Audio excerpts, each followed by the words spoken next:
In the vast and vibrant world of Pokémon, a realm teeming with color, joy, and boundless adventure, two titles emerged not from the light of tradition, but from the shadows of innovation. While most Pokémon journeys began in quaint towns with cheerful tunes and familiar faces, Pokémon Colosseum and Pokémon XD Gale of Darkness took a different path. A darker path, released exclusively for the Nintendo GameCube. These games dared to challenge the norms of a franchise that, for years, had played it safe. They were more than just spin-offs. They were bold experiments, unafraid to trade in the warmth of nostalgia for something more daring, more mysterious. Where other titles celebrated the joy of befriending Pokémon in the wild, these stories focused on rescuing corrupted creatures from the clutches of darkness. Where other games embraced childlike wonder, Colosseum and XD leaned into themes of moral ambiguity, dystopia, and redemption. These were games that didn't hold your hand. They thrust you into a broken world where trust was earned, not given. They featured a protagonist who wasn't a wide-eyed 10-year-old, but a rogue with a past. And they delivered a tone and atmosphere that stood in stark contrast to everything we had come to expect for Pokémon. Today, we embark on a journey, not just to revisit these underappreciated classics, but to understand the legacy they left behind. We'll uncover how they captivated a generation of players, why their storytelling and tone resonated so deeply, and how they carved out a space in the Pokémon universe that still stands as one of its boldest artistic statements. This is the story of how Pokémon Colosseum and Pokémon XD Gale of Darkness became cult favorites. Two games that may have stepped out of the spotlight, but never faded from memory. In 2003, the Pokémon franchise took a leap of faith.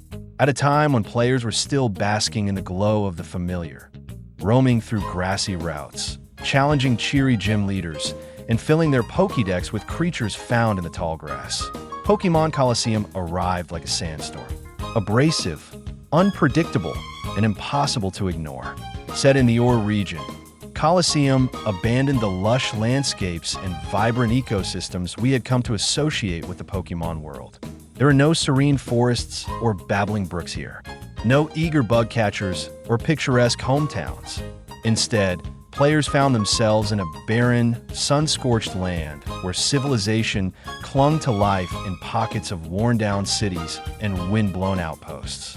This was a world defined not by natural beauty, but by its harsh, almost dystopian tone, a place where hope was scarce and corruption festered beneath the surface. And that bleakness wasn't just aesthetic, it was woven into the gameplay itself. There were no wild Pokémon to catch in the grass, because there was no grass, no routes to wander, no open wilderness to explore. This fundamental absence served a powerful narrative purpose. It created a sense of isolation, of disconnection from nature, reinforcing the idea that something in or had gone terribly wrong. At the heart of this desolate landscape was a revolutionary mechanic, snagging. For the first time in the franchise's history, players weren't catching Pokémon in the wild. They were stealing them, or rather, rescuing them, from villains who had twisted them into weapons of malice.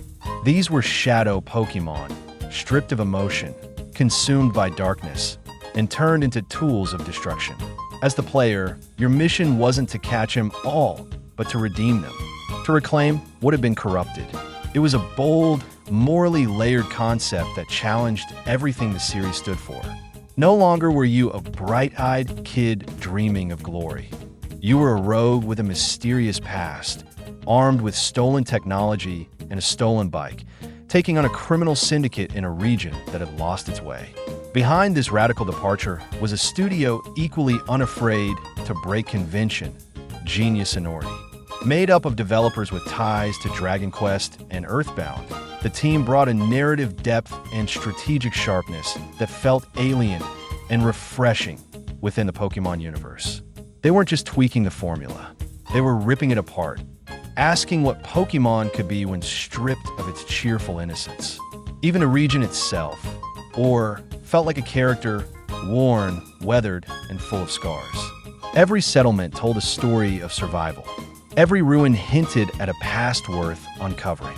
It was a far cry from the polished cities of Johto or the natural majesty of Hoenn. It was raw, real, and unforgettable. Colosseum wasn't just a new direction. It was a statement, a declaration that Pokémon could grow up, if only for a little while. Among the many departures Pokémon Colosseum made from tradition, none were more haunting, more unforgettable than the introduction of shadow Pokémon. These are not simply creatures to be caught or trained. They were broken, their hearts sealed away by artificial means. Their eyes glowed with emptiness. Their moves were violent, often dangerously so. They didn't cry out with joy after a victory. They raged, unfeeling, mechanical. They were the mirror image of what Pokémon had always been: loyal, emotional, bonded partners.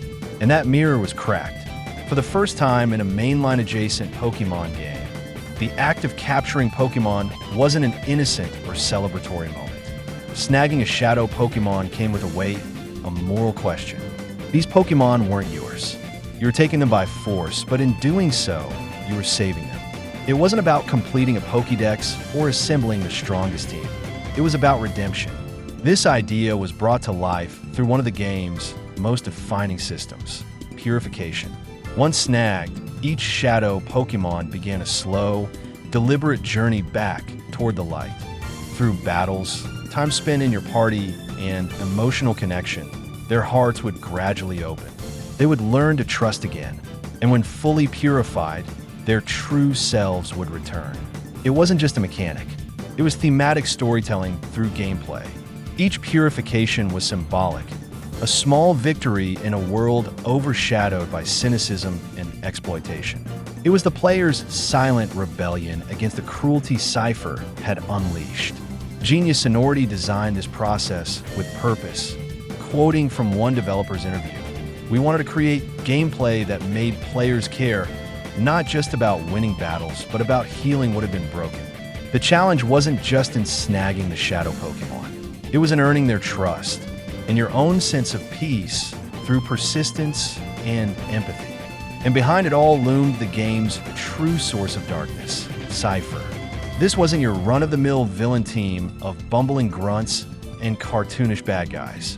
Cypher was a true criminal syndicate, operating like a shadow government, manipulating power from behind the scenes. Their goal wasn't to control the world through flashy theatrics. It was to weaponize Pokémon, to remove their hearts, their souls, their essence, and turn them into obedient tools of destruction. Cypher's presence in the game was chilling. You felt it in the music, in the sterile labs, in the metallic clang of shadow moves. Every encounter with a Cypher admin wasn't just a boss battle. It was a confrontation with pure, institutionalized evil. Each Cypher admin had a distinct personality, a memorable design, and a presence that demanded your attention. Whether it was the flamboyant and unhinged Marvi, the cold, calculating Ein, or the menacing Nazgûl, these characters were more than obstacles. They were representations of Cypher's many faces: chaos, intellect, control. And in Gale of Darkness, Cypher returned even more dangerous than before, solidifying their place as some of the most memorable antagonists in Pokémon history. Through it all, the shadow Pokémon phenomenon served as a powerful metaphor. It asked players, what does it mean to lose your soul? And what does it take to get it back? In a series so often about light-hearted journeys and friendships, Colosseum and XD introduced something deeper, something darker. And in doing so, they made us care in a way we never had before. 2 years after Pokémon Colosseum shook the foundations of the franchise, Pokémon XD Gale of Darkness arrived, not as a simple follow-up, but as a refined evolution. Released in 2005, XD took everything Colosseum dared to attempt and polished it with the confidence of a team that had found its voice. The result? A more complete, more ambitious, and more immersive experience. While Colosseum had laid the groundwork with its groundbreaking ideas, XD was where those ideas truly came to life.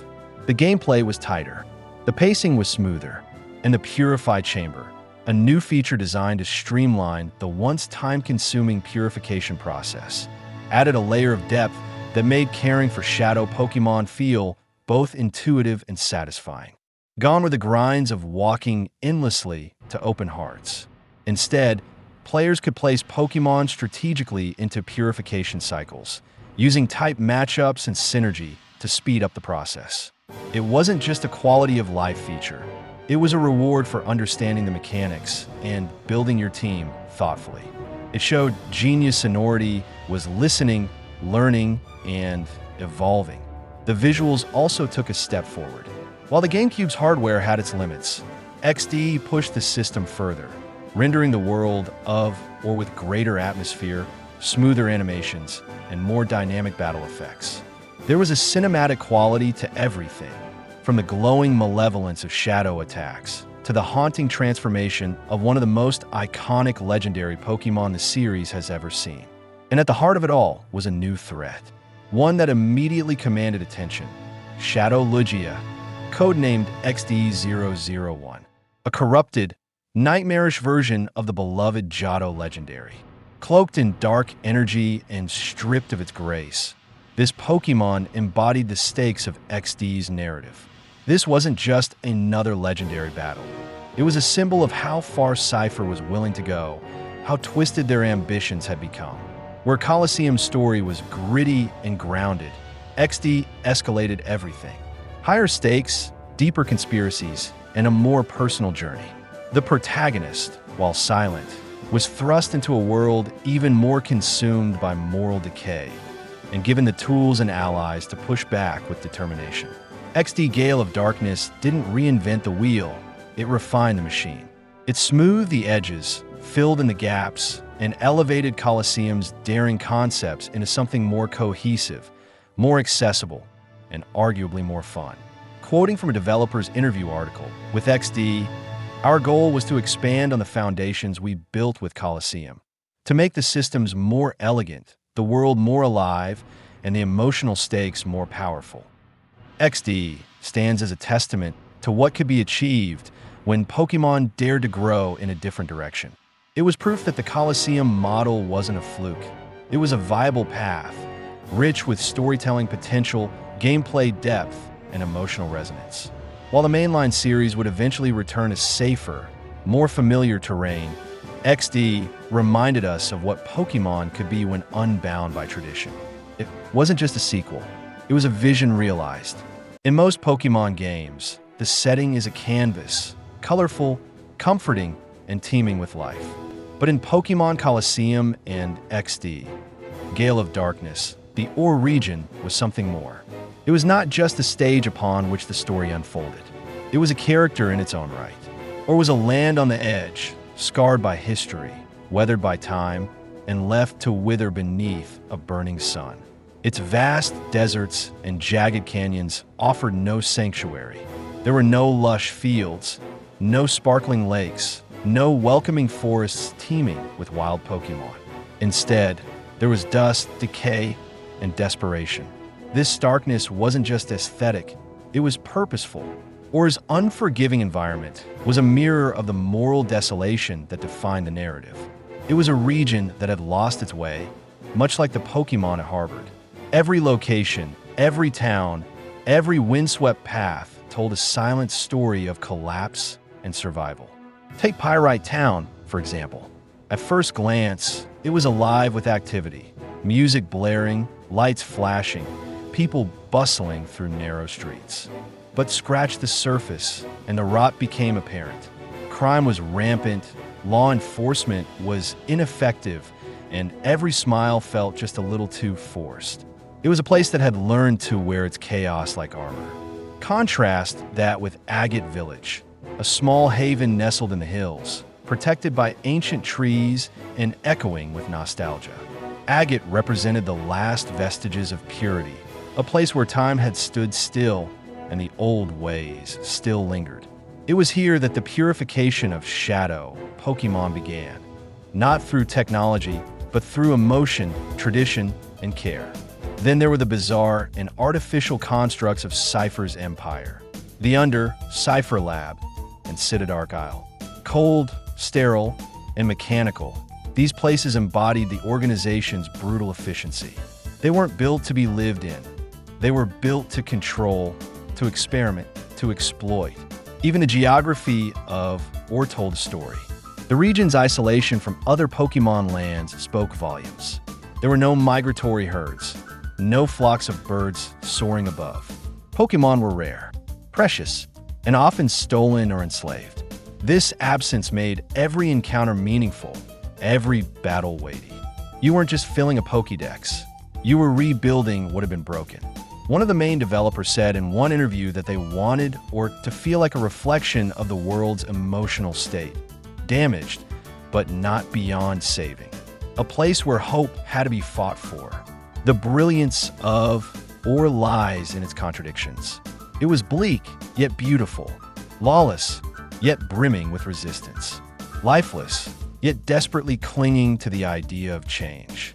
In many ways, it became a living metaphor for the game's central themes: corruption and redemption, despair and resilience, darkness and light. Your journey through Orre wasn't just about defeating Seifer. It was about witnessing a world in flux and becoming the catalyst for its rebirth. Each step through its cracked roads and crumbling facilities brought you closer to understanding not just the villains you faced, but the region they had poisoned. Orre may not be the most traditional Pokémon region, but that's exactly why it's unforgettable. In its silence, in its scars, it speaks volumes. In most Pokémon games, the protagonists are blank slates, avatars of the player, silent vessels for the journey. But in Pokémon Colosseum and XD, Gale of Darkness, the characters had weight. They had history. They had purpose. Take the protagonist of Colosseum. He wasn't some wide-eyed child setting off on a rite of passage. He was a former member of Team Snagem, an organization notorious for stealing Pokémon using devices called snag machines. In the very first moments of the game, we witness him betray them, blowing up their base and escaping with the very machine he once used for evil. This was a hero born from rebellion, a lone wolf seeking redemption, not recognition. His silence wasn't empty, it was contemplative. Players didn't just project themselves onto him. They questioned him, wondered about his past, and felt the weight of his choices. He was the kind of protagonist Pokémon had never seen before, morally gray, emotionally distant, and fiercely driven. Beside him was Ray, a young woman who could see the aura of shadow Pokémon, their pain made visible through her gift. Where the protagonist was stoic, Rue was empathetic. Where he was hardened, she was hopeful. Together, they formed more than just a duo. They were a study in contrast, a balance of justice and mercy, action and compassion. Her presence gave players a moral compass. She reacted to the darkness of the world with shock, with sadness, with resolve. Through her eyes, Orre's tragedy became personal. And through her belief in the protagonist, we saw the possibility of redemption. Not just for Pokémon, but for people too. And then, there were the villains. Seifer wasn't your usual gang of comic relief crooks. They were an insidious, organized, and chillingly competent force. At their helm were the Seifer admins, each one distinct, flamboyant, and deeply unsettling. From the flamboyant, disco-loving Meyer B, whose absurdity masked real cruelty, to the cold and calculating of Ice, every villain in Colosseum was designed to stick in your memory. They weren't just obstacles, they were characters, each with motives, styles, and philosophies. In XD, the introduction of the calculating Greevil and his deceptively innocent sons Ardos and Elds added even more nuance to Seifer's hierarchy, each representing different perspectives on power, family, and loyalty. These weren't random bad guys causing mischief. They were engineers of despair, each contributing to the systemic corruption of the Orre region. And what made them so effective was how personal their evil felt. They weren't trying to take over the world for fun. They had a plan, and they truly believed in it. But it wasn't just about heroes and villains. It was about the spaces between. Characters like Egan, Duking, Nazcor, and even the unnamed NPCs each felt anchored to this world like real people living in a land that had lost its way. The stories weren't about collecting 8 badges or challenging an Elite Four. They were about trust, betrayal, ideals, and sacrifice. From the same interview, another developer said, "We wanted the characters to feel like people, not just plot devices. They needed motivations, flaws, and growth. Because real conflict comes from real people. Through their choices, their relationships, and their resolve, the characters of Colosseum and XD elevated these games beyond the Pokémon formula. They made the stories human, and in doing so, they made them unforgettable." While most Pokémon games taught us to master the one-on-one format, Colosseum and XD Gale of Darkness threw players into something far more intense. A world where double battles weren't just a gimmick. They were the rule. Every major battle, every random encounter, every Cypher admin. 2 Pokémon versus 2. Always. This design choice fundamentally changed how battles were approached. No longer could you rely on brute force or single sweeper tactics. Every move, every synergy, every turn mattered. You had to consider type coverage, move targeting, support roles, and even status distribution across the board. Suddenly, moves like Helping Hand, Protect, and Earthquake took on entirely new dimensions. And abilities that interacted with allies or opponents, like Intimidate, Levitate, or Chlorophyll, became not just useful, but essential. In many ways, Colosseum and XD were ahead of their time. They predicted the competitive scene long before it became a staple in Pokémon culture. They introduced players to the depth and intensity of coordinated team strategy, something most mainline games didn't fully explore until much later. But it wasn't just about mechanics. These games were genuinely difficult. Opponents didn't hold back. They used status effects, strategic switching, area of effect attacks, and well-balanced teams. Battles weren't just harder, they were smarter. You couldn't simply overlevel one Pokémon and steamroll your way to victory. You had to think, you had a plan, and sometimes you had to adapt on the fly. And let's not forget the added twist. You couldn't catch wild Pokémon to build your team. You had to snag corrupted Pokémon from your enemies, carefully selecting which ones to purify and train, sometimes using Pokémon that didn't even match your playstyle, because they were all you had. It added a layer of resourcefulness that made each victory feel earned. The lead battle director said, "We wanted battles to feel like puzzles, not chores." The challenge wasn't in grinding, it was in thinking 2 steps ahead. The battle music swelled with tension, the opponents were unpredictable, and every match felt like it could turn with a single mistake. And when you emerged victorious, it wasn't just satisfying, it was triumphant. For many fans, this was their first real taste of strategic Pokémon battling. Not just using their favorite creatures, but using them well. In an era when Pokémon was often seen as simple or even too easy, Colosseum and XD raised the bar. It challenged players not just to collect, but to understand. Not just to battle, but to outweat. They turned every fight into a mind game. And in doing so, they reminded us that behind every cute creature is a fighter, a strategist, a partner, and that in the heat of battle, teamwork is everything. When Pokémon Colosseum and XD Gale of Darkness first arrived on the GameCube, they were seen as oddities, curious experiments that stood apart from the mainline series. But in the years that followed, they became something more. They became cult classics. These were not the most polished games, nor the most expansive, but they were bold, they were ambitious, and they offered something the franchise had never seen before: a willingness to dive into the shadows, to embrace moral complexity, and to trust that players were ready for a deeper kind of Pokémon story. And players responded, passionately. From fan art to cosplay, deep dive analyses to lore reconstructions, the community surrounding Colosseum and XD has kept their legacy alive for decades. Forums, Reddit threads, YouTube retrospectives, and fan campaigns still echo with the desire for a return to war, for a continuation of the darker, more mature themes these games dare to explore. The impact of these titles can even be felt in later generations. The idea of shadowy, corrupted Pokémon would resurface in concepts like Totem Pokémon, Gigantamax transformations, and even Terra Raid bosses, beings with overwhelming power that needed to be understood and calmed, not just defeated. While not direct copies, The DNA of Colosseum and XD lingers in the creative bloodstream of the series. Mechanically, the snagging system and Purify Chamber were ahead of their time. Ideas that married gameplay and narrative in seamless, emotionally meaningful ways. These mechanics weren't just new, they were symbolic. Each shadow Pokémon purified wasn't just a tick on a checklist. It was a life restored, a heart healed.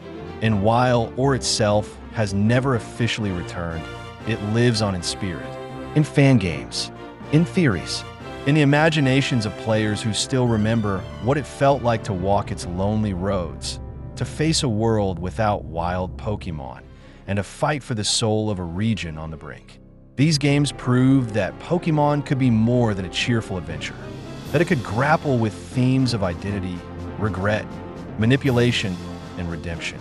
They showed us that even in a world of colorful creatures, there is room for nuance, for pain, for healing, and for hope. As one developer reportedly said, we wanted to make something that stuck with people, not just as a game, but as a memory, a story they would carry with them long after the credits rolled. And they succeeded. Pokémon Colosseum and XD, Gale of Darkness weren't just games. They were experiences. They were journeys into the unknown, into a part of the Pokémon world that dared to be real, raw, and reflective. They stand today as shadowed masterpieces, forever etched into the hearts of fans who yearn for more stories like them. In their darkness, they found light. In their despair, they offer hope. And in doing so, they left behind a legacy that still burns, quietly, powerfully, like a purifying flame in the night. The community surrounding Colosseum and XD is a testament to their enduring appeal. Fans continue to create content, share their experiences, and celebrate these games, their passion undimmed by time. Their dedication is a reminder of the emotional connection these titles forged, a bond that transcends generations. The online forums, the fan art, the cosplay, and the Let's Plays are all testaments to the lasting impact these games have had on their lives. These games created a lasting connection, a shared experience that continues to unite fans, a testament to the power of storytelling and community. Pokémon Colosseum and Pokémon XD, Gale of Darkness were never just games. They were experiences, deep, atmospheric journeys into the forgotten corners of the Pokémon world, where light and darkness collided not just on the battlefield, but within the hearts of the characters, the creatures, and the very land of Orre itself. They dared to defy expectations. They chose moral ambiguity over black and white simplicity. They embraced strategy, story, and solitude in a franchise that had long relied on formula. These games weren't about becoming the champion. They were about facing corruption, restoring balance, and redeeming what had been lost. And in doing so, they showed us something profound. That Pokémon isn't just about catching them all. It's about what you do after you catch them. It's about why you fight and who you fight for. The legacy of Colosseum and XD lives on, not just in their mechanics or their world, but in the players who still carry their memory, in the fans who dream of a return to Orre, in the artists, modders, writers, and creators who've kept that flickering shadow flame alive all these years. They proved that Pokémon could be more than just a lighthearted adventure. They could be emotional, they could be challenging, they could be transformative. In a world of endless sequels and spin-offs, Colosseum and XD remain unique, shadowed masterpieces that carve their place not by copying the formula, but by rewriting it. And perhaps that's why we remember them. Not because they were perfect, but because they were brave. And now, with confirmation that both Pokémon Colosseum and Pokémon XD, Gale of Darkness are coming to the Nintendo Switch 2's Virtual Console, the shadows are calling once more. A whole new generation of trainers will finally get to experience these legendary titles. No emulators, no workarounds, just pure, official nostalgia. And for longtime fans, this is a chance to revisit or with fresh eyes, relive the strategy, the story, the music, and that first moment you saw Shadow Lugia spread its wings. But as we celebrate their return, one question burns brighter than ever. Could this be a sign that a true third installment is on the horizon? A modern take, a continuation, a bold new chapter in a forgotten saga. If the world of Orre returns, will you be ready? Let us know your hopes for a potential sequel down in the comments. And if you enjoyed this documentary and want more deep dives into Pokemon history, don't forget to like, subscribe, and ring the bell for more videos just like this. This has been 4DS Player, and from the dusty canyons of, or to the dark heart of Cypher. Thanks for watching. See you next time.